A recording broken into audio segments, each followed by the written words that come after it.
So when it comes to development finance, your team is the most important bit of all of this.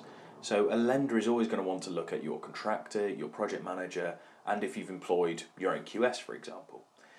Getting the right team in place is the difference between getting the finance and not getting the finance. So when it comes to your contractor, you need to be using a contractor that has dealt with projects of a similar size.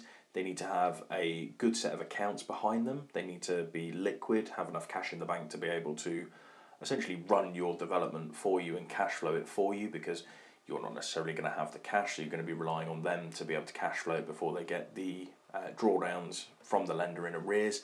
So they need to be in a position where they can deal with that development as if it was their own, really. So a really strong contractor is an absolute must. That experience of them is without a shadow of a doubt the most important element.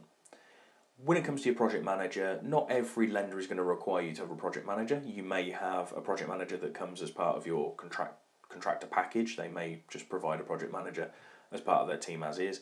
Or you may want to go and hire your own project manager who comes in and kind of sits as a middleman between everything in order to look after everything.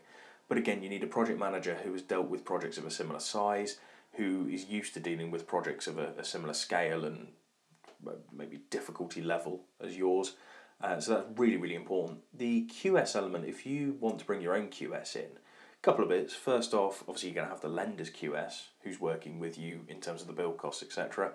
But bringing your own QS on is never a bad thing, because they can sit between you and the contractor.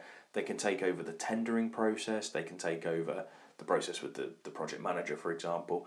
They can take a lot of work off you in terms of checking the build costs, making sure you get a good contractor on board, making sure that the JCT contracts are signed properly, ensuring that you're contractually sound with the contractor, just taking some of that worry away. So I think bringing your own QS on board is never a bad idea, because they'll just manage that side of the business perfectly for you. And we've done it on our own developments personally. We brought our own QS in who's dealing with the lender's QS, who is dealing with the contractor, who's taking a lot of that hassle off for us.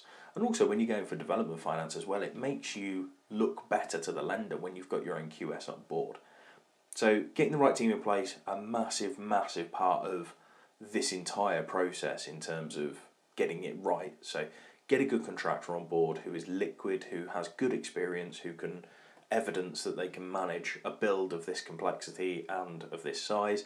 A good project manager who again can show experience and the ability to deliver a project of that size and complexity, and look to bring potentially a QS on board who can manage a lot of those relationships for you.